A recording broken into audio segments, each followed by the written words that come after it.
मानव जीवन का परम लक्ष्य क्या होता है गुरुदेव? एक युवा शिष्य ने अपने गुरु से सवाल किया। गुरु ने विचार मग्न होकर उत्तर दिया कि निर्धन आदमी के लिए धन कमाना परम लक्ष्य होता है। एक बीमार मनुष्य के लिए स्वस्थ शरीर सबसे बड़ा लक्ष्य होता है। किसी भी इंसान के पास जिस भी चीज की कमी होती है वही उसका परम लक्ष्य बन जाती है। उसे प्राप्त करने के लिए वो हर संभव प्रयास करता है, नाना प्रकार के षड्यंत्र रचता रहता है, उस वस्तु की कमी को पूरा करने के लिए भरपूर मेहनत भी करता है। लेकिन जब वो अपने लक्ष्य को प्राप्त कर लेता है तो उसकी उसमें से रुचि खत्म हो जाती है, उसका रस खत्म हो जाता है। सांसारिक लक्ष्यों की प्राप्ति से मन का भराव कभी नहीं हो सकता। मानव जीवन का परम लक्ष्य मन पर नियंत्रण होना चाहिए, क्योंकि मनुष्य का मन ही उसे असीम शांति की तरफ ले जा सकता है और कोई रास्ता नहीं है। आप चाहे जीवन में कुछ भी हासिल कर लो, लेकिन उन चीजों से मन का भराव कभी नहीं होगा। मन ही हमारे अंदर अशांति पैदा करता है। अगर उस मन को समझ लिया जाए, उसे अपने नियंत्रण में कर लिया जाए, तो वो हमें कभी भी अशांत नहीं कर पाएगा। वो अशांति इसीलिए पैदा कर पाता है क्योंकि हम अपने मन को समझने का प्रयास नहीं करते। मन को समझने का काम एक दिन में नहीं हो सकता है। धीरे धीरे अभ्यास के साथ मन की चाल पकड़ में आने लगती है। अपने मन पे नियंत्रण पाने के बाद तुम किसी भी चीज को, किसी भी वस्तु को या फिर किसी भी सांसारिक लक्ष्य को बड़ी आसानी के साथ प्राप्त कर सकते हो। किसी भी लक्ष्य को प्राप्त करने के लिए मेहनत करनी पड़ती है, लेकिन मेहनत करने का मन नहीं करता है। ये मन ही होता है जो हमें अपने लक्ष्य की ओर आगे नहीं बढ़ने देता, उसमें से रुचि खत्म कर देता है। शिष्य ने गुरु से दूसरा सवाल पूछा, गुरुदेव, दुनिया में सबसे बड़ा कर्म कौन सा कहलाता है? गुरुदेव ने बड़े शांत स्वर में उत्तर दिया कि बिना लक्ष्य का कर्म ही असली कर्म होता है। अमूमन हम जब भी कर्म करते हैं तो उसके पीछे कुछ ना कुछ लालच जुड़ा होता है, कुछ ना कुछ पाने की अभिलाषा होती है, और वही लालच, वही अभिलाषा उस कर्म को निष्कर्म बना देती है। अगर तुम बिना कोई उम्मीद लगाए सिर्फ कर्म करते रहोगे तो तुम्हारे कर्म में ही तुम्हें सारा रस मिलने लगेगा। जिस प्रकार असली आनंद सफर का होता है, ना कि मंजिल का, उसी प्रकार असली आनंद कर्म का होता है, ना कि लक्ष्य प्राप्त करने का। लक्ष्य प्राप्त करना तो अंतिम पड़ाव है, वो तो मंजिल है, उसमें क्या आनंद मिलेगा? आनंद तो कर्म करने में होता है। लेकिन ज्यादातर मनुष्य यही भूल करते हैं। किसी भी कर्म को करने से पहले वो अपना लक्ष्य सुनिश्चित कर लेते हैं, और यही उनकी सबसे बड़ी भूल होती है, क्योंकि लक्ष्य सुनिश्चित करने के बाद उनका ध्यान सिर्फ लक्ष्य पर लगा रहता है। कर्म करने पे से उनका ध्यान हट जाता है। बिना लक्ष्य को सुनिश्चित किए हुए कोई कर्म करेगा ही क्यों गुरुदेव? क्योंकि जब मनुष्य अपना लक्ष्य निर्धारित करता है उसी के अनुसार तो कर्म करता है। अगर वो अपना लक्ष्य ही सुनिश्चित नहीं करेगा तो उसे फिर कर्म करने की आवश्यकता ही क्या है? गुरुदेव ने बड़ा ही अद्भुत उत्तर देते हुए जवाब दिया कि मान लो तुमने कोई लक्ष्य सुनिश्चित किया, उसके अनुसार कर्म भी किए और फिर वो लक्ष्य भी प्राप्त कर लिया, लेकिन लक्ष्य प्राप्त होने के बाद तुम क्या करोगे? लक्ष्य प्राप्त होना कोई अंत तो है नहीं, जीवन तो उसके बाद भी होता है। तो उसके बाद के जीवन में तुम क्या करोगे? लक्ष्य तो प्राप्त हो चुका, अब या तो तुम्हें मर जाना चाहिए या फिर कोई दूसरा लक्ष्य ढूंढना चाहिए, क्योंकि अब करने के लिए कुछ बचा नहीं है। तुम अंतिम पड़ाव पर पहुंच चुके हो। गुरुदेव ने जोर जोर से हंसते हुए कहना जारी रखा कि जीवन लक्ष्य प्राप्त करने के लिए नहीं मिला, जीवन तो जीने के लिए मिला है। हर एक पल को तुम जी खोल कर जी सको। अगर कर्म को भूलकर लक्ष्य के पीछे भागते रहोगे तो एक लक्ष्य पूरा होने के बाद तुम दूसरे लक्ष्य के पीछे भागोगे, और इसी प्रकार जीवन पर्यंत भागते रहोगे और ठहरना कभी सीख ही नहीं पाओगे। और वहीं पर अगर तुम कर्म का आनंद लेना सीख गए, लक्ष्य को भूलकर सिर्फ कर्म करने पर अपना ध्यान केंद्रित करना, इस प्रकार का मन जिस इंसान का होता है वो किसी भी कार्य को पूरे रस के साथ करेगा, पूरी रुचि के साथ करेगा, आधा अधूरा नहीं करेगा, क्योंकि उसका पूरा ध्यान उस कर्म को करने पर लगा हुआ है। गुरुदेव ने उदाहरण देते हुए समझाया कि मान लो दो लोगों को एक पहाड़ी पर चढ़ने के लिए भेजा जाता है। उस पहाड़ी के शिखर पर पहुंचना ही उनका अंतिम लक्ष्य है। उनमें से एक इंसान उस पहाड़ी के शिखर को देखता हुआ चल रहा है और दूसरा अपने कदमों पर ध्यान लगाकर चल रहा है। जिसका ध्यान शिखर पर टिका हुआ है उसकी चेतना भविष्य में भटक रही है और जो अपने कदमों पर ध्यान लगाता हुआ चल रहा है वही वास्तविकता में वर्तमान में उपस्थित है, क्योंकि उसके कदम वर्तमान में चल रहे हैं और जो शिखर पर पहुंचने का लक्ष्य है वो भविष्य की कल्पना है। शिखर की तरफ देखने वाला हो सकता है कि ठोकर खाकर गिर पड़े, लेकिन जो अपने कदमों पर ध्यान लगाकर चल रहा है उसको कभी ठोकर नहीं लगेगी, चाहे वो शिखर पर ना पहुंच पाए, लेकिन उसने अपने रास्ते का आनंद भली भांति लिया है। उसने अपने चलने को ही ध्यान बना लिया है, अपने कर्म को ही ध्यान बना लिया है, और इस प्रकार के कर्म मनुष्य को असीम शांति पहुंचाते हैं। पूरी दुनिया भाग ही तो रही है, कोई धन के पीछे, कोई रिश्तों के पीछे, कोई किसी चीज के पीछे तो कोई किसी चीज के पीछे। हर मनुष्य इस संसार में भागता रहता है और वो कभी ठहरना ही नहीं सीख पाता। उसे हमेशा यही लगता रहता है, ये भ्रम होता रहता है कि एक बार लक्ष्य को प्राप्त कर लेता हूं उसके बाद तो असीम शांति मिलेगी।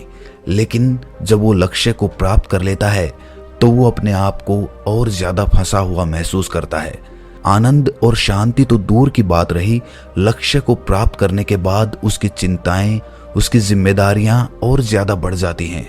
अगर तुमने 1000 रुपये का लक्ष्य प्राप्त कर लिया तो अगला लक्ष्य तुम्हारा 1 लाख रुपये के लिए होगा, उसके बाद करोड़ रुपये के लिए, और इस प्रकार मन का भराव इन लक्ष्यों से कभी नहीं हो सकता। हाँ, हम सन्यासियों और भिक्षुओं की भांति अपने मन को नियंत्रित करना सीख सकते हैं, अपने कर्म में ही आनंद खोज सकते हैं।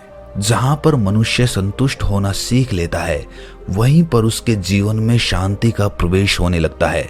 हमारी सारी अशांति का कारण सिर्फ हमारी असंतुष्टि है। अपने आसपास नजर घुमाएंगे तो ऐसे बहुत से लोग नजर आएंगे जिन्होंने जीवन में लक्ष्य तो प्राप्त किए, लेकिन वो लक्ष्य प्राप्त करने के बाद उनका जीवन और ज्यादा अशांति से भर गया। वो लक्ष्य ही उनके लिए अभिशाप बन गया। वास्तविकता में मनुष्य अपने मन में तो यही सोचता है कि लक्ष्य प्राप्त करने के बाद मुझे बहुत शांति मिलेगी, लेकिन उस लक्ष्य को प्राप्त करने के कुछ समय बाद ही एहसास होने लगता है कि वो लक्ष्य निरर्थक था, उसकी कोई सार्थकता नहीं थी। मन की आकांक्षाएं अनगिनत हैं, संसार की यात्रा कभी पूरी नहीं होती। जिनको अपने भीतर मुड़ना होता है उनको बीच से ही लौटना पड़ता है। शिष्य ने सवाल पूछा कि गुरुदेव, तो फिर क्या जीवन में कोई लक्ष्य ही नहीं होना चाहिए? क्या हमें बिना लक्ष्य जीना चाहिए? ऐसे तो हमारे और जानवरों के जीवन में कोई भेद नहीं होगा। गुरुदेव ने उत्तर दिया कि लक्ष्य की प्राप्ति उस कर्म को करने पर निर्भर होता है। अगर तुम किसी कर्म को पूरा मन लगाकर पूरे ध्यान से करोगे तो निश्चित है उसका परिणाम भी तुम्हें उचित ही मिलेगा। तुम अपने जीवन में कर्म करते जाओ, फल की चिंता मत करो, फल तुम्हें अपने आप प्राप्त होंगे। प्रकृति तुम्हारे पास खुद तोहफे लेके आएगी, उपहार लेके आएगी। लक्ष्य तुम्हें खुद प्राप्त होंगे, तुम बस अपने कर्म पर ध्यान टिका कर रखो। लेकिन भूल तो यही होती है कि हम ज्यादा समय तक सिर्फ कर्म पर अपना ध्यान टिका कर नहीं रख पाते। हमारा मन तत्क्षण उस परिणाम के बारे में सोचने लगता है, और परिणाम भविष्य का रूप होता है। वर्तमान में तुम परिणाम के बारे में नहीं सोच सकते, परिणाम भविष्य में घटित होने वाली घटना है, और ध्यान तुम्हें भविष्य से वर्तमान में खींच कर लेकर आता है। सारी चिंता, सारे तनाव का कारण भविष्य और अतीत की कल्पना होती है। या तो हम अतीत के बारे में सोचते रहते हैं या फिर भविष्य की कल्पना करते रहते हैं।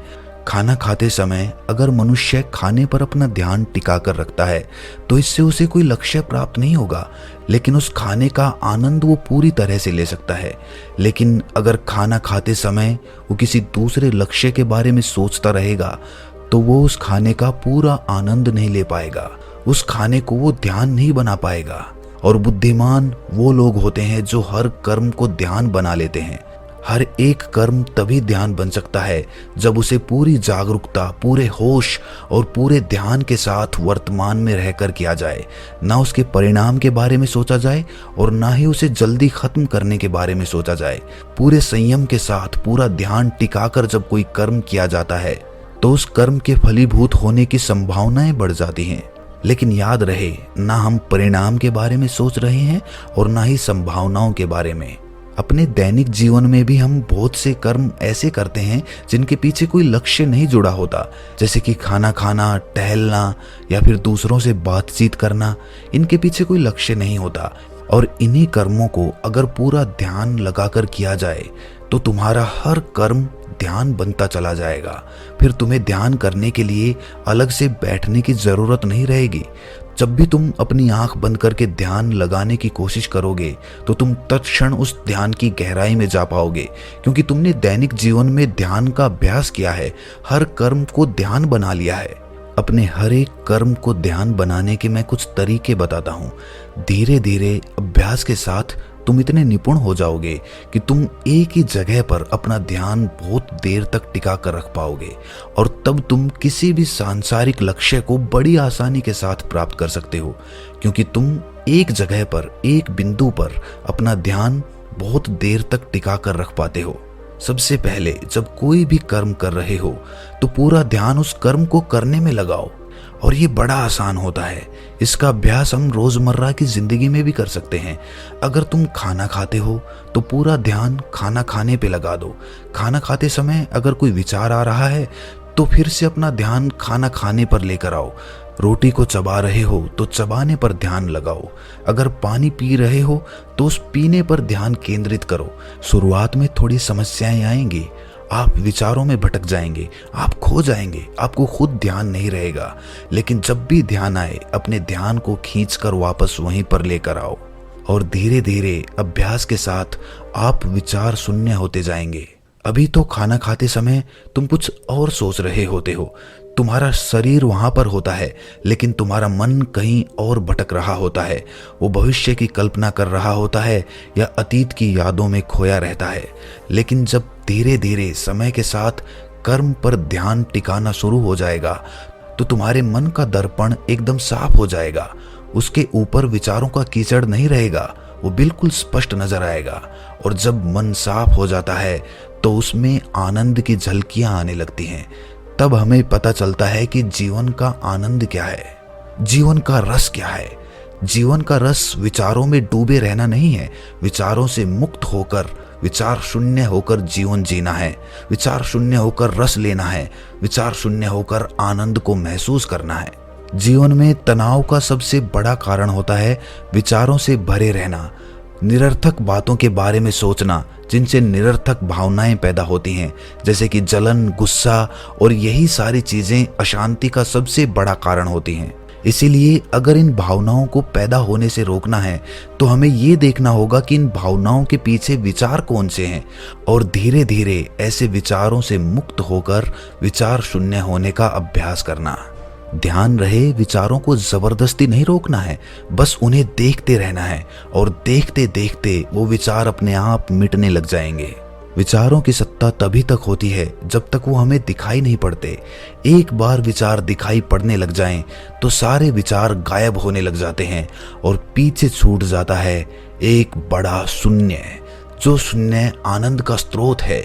जिस शून्य को अनुभव करने के लिए नाना प्रकार के साधु, संत, सन्यासी पूरी उम्र, पूरी जिंदगी ध्यान करते रहते हैं, वही शून्य हमें ग्रस्त जीवन में जीते हुए प्राप्त करना होता है। और वो तभी प्राप्त हो सकता है जब हम अपने विचारों को देखना शुरू करें और देखते देखते विचार मिटने लग जाएं। ये कहकर गुरु ने शिष्य की पीठ थपथपाते हुए कहा कि ध्यान करने से ही हम अपने विचारों को समझ पाते हैं। इसीलिए अपने जीवन में ध्यान करने की आदत पालो। रोज ध्यान करो, चाहे थोड़ी देर के लिए ही सही, और तुम अपने जीवन में बड़े बदलाव महसूस कर पाओगे। जीवन को लेकर तुम्हारी समझ अपने आप बढ़ने लगेगी। तुम्हारे अंदर के जितने भी सवाल हैं वो अपने आप मिटने लगेंगे। और ये कहकर गुरु वहां से प्रस्थान कर गए।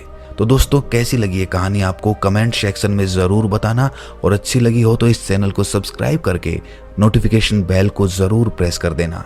तो मिलते हैं अगली कहानी में, तब तक के लिए अपना ख्याल रखें।